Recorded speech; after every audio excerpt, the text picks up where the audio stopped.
नमस्कार, जय हिंद, सलाम। अलीगढ़ मुस्लिम यूनिवर्सिटी की तरफ से अपडेट आया है और इसकी सूचना आप में से ही किसी एक विद्यार्थी ने दी है। उसका तहे दिल से सलाम है, धन्यवाद है, शुक्रिया है और थैंक यू। सूचना है पीएचडी के एडमिशन को लेकर। उससे पहले उस सूचना को मैं बताऊं, इस बात को थोड़ा ध्यान से सुनिएगा। अगस्त से लेकर अक्टूबर आ गया है। पिछले 2 से 3 महीनों में बीएचयू ने 3 अलग अलग सत्रों के पीएचडी के फॉर्म रिलीज़ किए हैं अपनी वेबसाइट पर। 21-22 पहला सत्र, 22-23 दूसरा सत्र और आज रिलीज़ किया है 23-24 तीसरे सत्र का फॉर्म। आपको कौन सा फॉर्म भरना है, कैसे भरना है, कौन सा वैलिड है, कौन सा इनवैलिड है और किसका आपको लाभ मिलेगा, सूचनाओं को बताऊंगा। ध्यान से सुनिएगा, समझने में तकलीफ हो कमेंट करके पूछिएगा। अगर लास्ट 2 वीडियो नहीं देखे हैं एएमयू को लेकर तो उसको देख लीजिएगा, आपको और समस्याओं का समाधान वहाँ प्राप्त हो जाएगा। 21-22 के सत्र को लेकर फॉर्म निकाले गए थे 21 अगस्त को, है ना, और ये फॉर्म 21 अगस्त को निकाले गए थे और 24 अगस्त इसकी लास्ट डेट थी कुछ कोर्सेज के लिए। ये नोटिफिकेशन आया था, वेबसाइट पर पड़ा हुआ है, आपको मिल जाएगा, लिंक आपको डिस्क्रिप्शन बॉक्स में दिखेगा। फिर 22 और 23 के सत्र के लिए फॉर्म निकाले गए, जिसमें 1000 से ज़्यादा सीटों पर आवेदन के लिए फॉर्म आमंत्रित किए गए। और इस सत्र के जो 22-23 का सत्र था, अभी तक प्रवेश परीक्षा का अता पता नहीं है, डब्बा बुल है। लगभग सभी डिपार्टमेंट में सीटें आई थी, 45 से ज़्यादा डिपार्टमेंट थे। और कमेंट बॉक्स में पिछले 1 हफ्ते से पूछा जा रहा है बच्चों के द्वारा कि सर 22 और 23 के सत्र के जो फॉर्म निकाले गए थे, कब होनी है प्रवेश परीक्षा, और उसका जवाब मैं 3 शब्दों में देता हूँ, नो आइडिया माय डियर। ठीक है, अब फॉर्म निकाल दिया गया है 23 और 24 के सत्र का।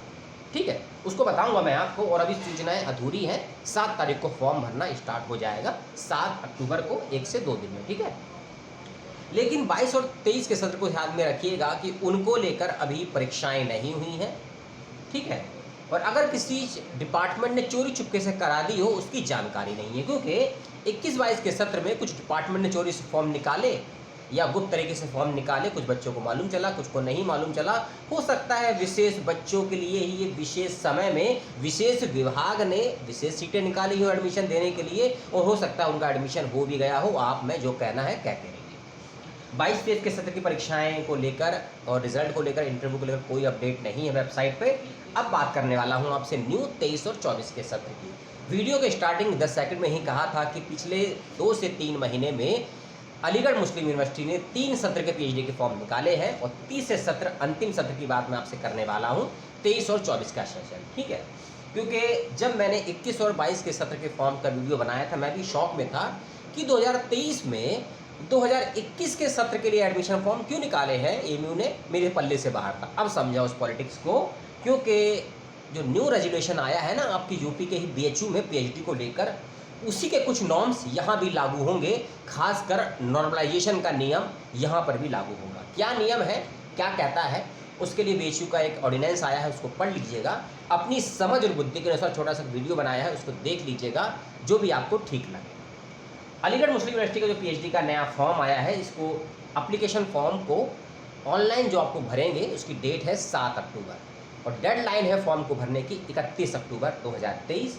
और यदि आप 31 अक्टूबर तक फॉर्म को नहीं भर पाते हैं, उसके बाद भी फॉर्म को भरने का मौका आपको दिया जाएगा विदिन 7 डेज में, जिसके लिए आपको 300 रुपये की अतिरिक्त लेट फीस भी देनी पड़ेगी। ठीक है, तो लगभग आपको, क्योंकि जो नॉर्मल फीस है इसकी 850 रुपये रखी गई है, नॉर्मल फीस इंडिया के बच्चों के लिए। और जो बच्चे इंडिया के बाहर के हैं, एनआरआई होते हैं खासकर, उनको कुछ विशेष सुविधाएं मिलती हैं, उनके लिए फॉर्म की फ़ीस है 8200 रुपये। ये फ़ीस केवल नामांकन रजिस्ट्रेशन की फ़ीस है, जो कि रिफंडेबल नहीं है। एक बच्चा कितने भी विभागों में, कितने ही सब्जेक्ट में, कितनी ही बार फॉर्म को भर सकता है, मान्य केवल एक ही होगा। ठीक है, फॉर्म भरने की स्टार्टिंग डेट है 7 अक्टूबर, एंडिंग डेट है 31 अक्टूबर, लेट फीस के साथ है 6 नवंबर। फॉर्म में करेक्शन करने की डेट है 8 नवंबर से लेकर 11 नवंबर के बीच में। ठीक है, इत्तेफाक से 11-12 की दीपावली भी है। ये थे कुछ डेट्स और कुछ जानकारी। अब 5 जानकारियाँ और हैं एरिया ऑफ अप्लाई को लेकर, एग्जामिशन को लेकर, और टीचिंग नॉन टीचिंग वाले अप्लाई करेंगे नहीं करेंगे इसको लेकर, और पार्ट टाइम पीएचडी को लेकर भी कुछ सीटें हैं, उसके लिए भी कुछ नए नॉर्म्स हैं, उसको भी आप समझने का प्रयास करिएगा, जो मैं आपको बताने वाला हूँ। मेरी समझ कम हो सकती है, आप लोगों की नहीं होनी चाहिए। पहली बात, आपकी पढ़ाई लिखाई अलीगढ़ मुस्लिम यूनिवर्सिटी से है या किसी और विश्वविद्यालय से है, रेगुलर से है, डिस्टेंस से है, पार्ट टाइम से है, फुल टाइम से है, सभी श्रेणियों के सभी क्षेत्रों के बच्चे इसके लिए आवेदन कर सकते हैं। यदि आप पीजी के अंतिम सेमेस्टर अंतिम वर्ष में है तो भी आवेदन कर सकते हैं। परसेंटेज आपका 55% होना चाहिए, ठीक है।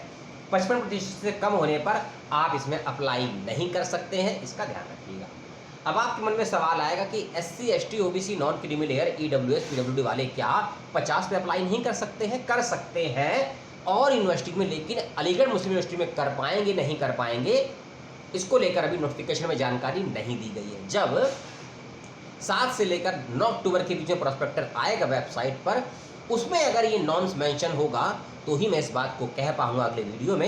नहीं तो मानकर चलिए किसी भी कैटेगरी के आप हो, चाहे माइनॉरिटीज़ में हो ना हो, मुस्लिम हो ना हो, SC ST OBC PWD EWS में हो ना हो, आपको 55% होने ही चाहिए अप्लाई करने के लिए। एक और बात, कई बच्चों का ग्रेजुएशन हो सकता है 4 साल में हो, कई बच्चों का हो सकता है 3 साल का हो। यदि आपका ग्रेजुएशन 4 साल का है, ठीक है, तो भी अप्लाई कर सकते हैं, लेकिन आपका जो CGPA बनता है ना 7.5 के समथिंग होना चाहिए और कैटेगरी के वालों के लिए 6.5 होना चाहिए। इसका विशेष रूप से ध्यान रखिएगा।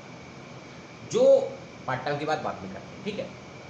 इसके अलावा LLB वालों को, LLM वालों को, वुमेंस को जो खासकर मैरिड है, डिफेंस के और ट्रांसजेंडर को जो विशेष रिजर्वेशन मिलता है, उसकी बात भी अभी तक नोटिफिकेशन में नहीं कही गई है। वो अलग बात है, यूजीसी गाइडलाइंस में तो सब चीज़ मेंशन कर दी जाती है। तो ये कुछ परसेंटेज का क्राइटेरिया था। अब समझिए अन्य क्राइटेरिया को।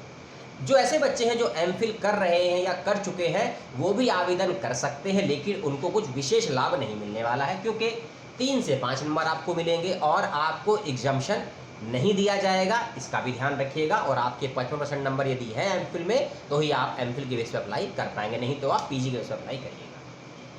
दूसरी बात कि 75% होना ज़रूरी है कुछ विशेष परीक्षाओं के लिए, वो मैं आपको आगे बताऊंगा। उससे कम होने पर आपको उस परीक्षा का लाभ नहीं मिलेगा।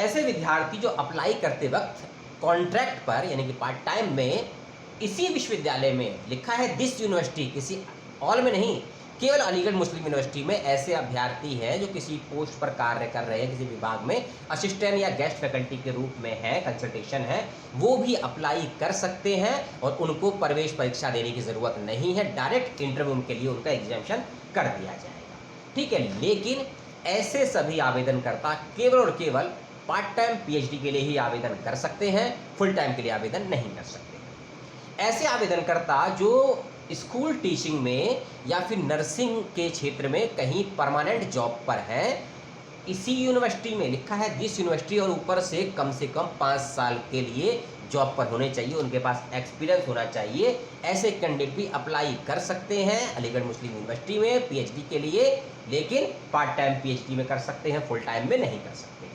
तीसरी कैटेगरी है ऐसे लोगों की जो इसी यूनिवर्सिटी में नॉन टीचिंग स्टाफ में, एक होता है टीचिंग स्टाफ, एक होता है, क्योंकि नॉन टीचिंग भी होता है, तो वो बच्चे भी अप्लाई कर सकते हैं। 5 साल का एक्सपीरियंस होना चाहिए, पार्ट टाइम में अप्लाई कर सकते हैं। तो 3 मैंने कैटेगरी बताई पार्ट टाइम में अप्लाई करने के लिए, इसका ध्यान रखिएगा। असिस्टेंट प्रोफेसर और गेस्ट टीचर की, स्कूल टीचर और नर्सिंग टीचर की और नॉन टीचिंग स्टाफ की। इसके अलावा आपको 5% का रजिस्ट्रेशन भी दिया जाएगा, 55 की जगह 50 में आपका काम हो जाएगा, ठीक है।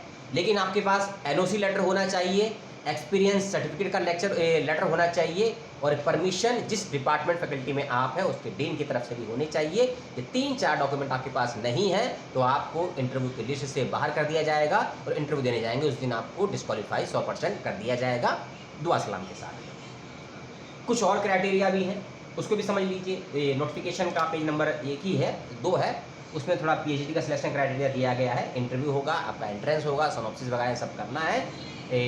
ऑफलाइन माध्यम से आपका वो होगा प्रवेश परीक्षा और इंटरव्यू, NRI को छोड़कर, ठीक है। अगर आप NRI कैटेगरी में नहीं है तो आपका ऑफलाइन ही सब कुछ होगा। जी हाँ, अगर आप NRI कैटेगरी में नहीं हैं, इंडिया के बाहर के रहने वाले हैं, तो आप PhD के लिए आवेदन 100% करिएगा। किसी भी कंट्री हो सकते हैं, कोई दिक्कत की बात नहीं। फीस आप लोगों की ज़्यादा है क्योंकि आपके देश में जब हम जैसे विद्यार्थी जाते हैं, इंडियंस जाते हैं, भारतीय जाते हैं, आर्यभट्ट लोग जाते हैं, उनकी फ़ीस ज़्यादा होती है तो आपको भी भुगतना पड़ेगा, ठीक है। लेकिन आप लोग को एंट्रेंस एग्जामिनेशन नहीं देना है, सीधा इंटरव्यू होगा। इंटरव्यू को लेकर बात को समझ लीजिए। जितने भी एनआरआई कैंडिडेट हैं, वीडियो कॉलिंग के माध्यम से, वीडियो कॉन्फ्रेंसिंग के माध्यम से आप लोग का इंटरव्यू होना निश्चित किया जाएगा। इसको विशेष रूप से ध्यान रखिएगा। Without research proposal, without synopsis, without शोध प्रस्ताव आपका इंटरव्यू नहीं होगा, ना ही अप्लाई कर सकते हैं। एक बात मैं बताना भूल गया, जब आप आवेदन करेंगे पीएचडी के लिए तो सिनॉप्सिस के लिए तैयार रहिएगा, अपना एसओपी तैयार रखिएगा। या हो सकता है आपका एसओपी, या हो गलत उंगली खड़ी हो गई ना, ऐसे कर और गलत जगह छोड़ दीजिए। अपना एसओपी या सिनॉप्सिस रेडी रखिएगा। दोनों में से किसी एक को फॉर्म भरते वक्त में आपको अपलोड करना होगा, नहीं तो आप कमेंट करके पूछेंगे 7 तारीख के बाद में कि सर अप्लाई कर रहे हैं, सिनॉप्सिस नहीं है, क्या करें। इसलिए सिनॉप्सिस तैयार रखिएगा, ठीक है। और भैया पीएचडी का ऑर्डिनेंस है 15 एएमयू का, उसको पढ़ लीजिएगा। ऐसा कहा गया है, वेबसाइट पर अपलोड कर दिया गया है, मुझे कहीं खोजने पर नहीं मिला। तो ये है अलीगढ़ मुस्लिम यूनिवर्सिटी के पीएचडी के फॉर्म को लेकर कुछ जानकारियाँ 23 और 24 के सत्र की। अभी प्रोस्पेक्टर वेबसाइट पर नहीं आया है तो ज़्यादा जानकारी आपको नहीं बता पाऊंगा। सीटों को लेकर कोई जानकारी अभी तक नहीं आई है, सवाल मत करिएगा। 22 और 23 के सत्र की प्रवेश परीक्षाएं, एंट्रेंस इंटरव्यू कब तक होगा उसको लेकर सवाल नहीं करेगा, कोई अपडेट नहीं आया है। इसके अलावा कोई जानकारी ऐसी हो जो समझ में ना आई हो, आपको लगता है इस पर सवाल करना चाहिए, बेझिझक सवाल करिएगा। किसी अन्य विश्वविद्यालय का सवाल हो उसको भी लेकर कर सकते हैं। रिसर्च को लेकर, रिसर्च के एरिया को लेकर, न्यू ऑर्डिनेंस को लेकर, रेजुलेंस को लेकर भी कोई सवाल आपका है ज़रूर बताइएगा। और जो मेरे पास अनुभव है पढ़ने पढ़ाने का, रिसर्च का, जरूर आपसे शेयर करेंगे। आपने मुझे सुना, बर्दाश्त किया, उसके लिए बहुत बहुत धन्यवाद। अपना, अपनों का, परिवार, प्रकृति, पुस्तकों, शिक्षकों का ख्याल रखिएगा, संविधान सम्मत कार्य करिएगा, लेकिन संसदीय भाषाओं का प्रयोग बिल्कुल मत करिएगा। नियम कानून बदलते हैं और जो बदलता नहीं है समय के साथ अस्तित्व पर खतरा मंडरा ही जाता है। दिनकर ने कहा है, मेरे मुख से केवल आपने सुना है। जय हिंद, दुआ सलाम।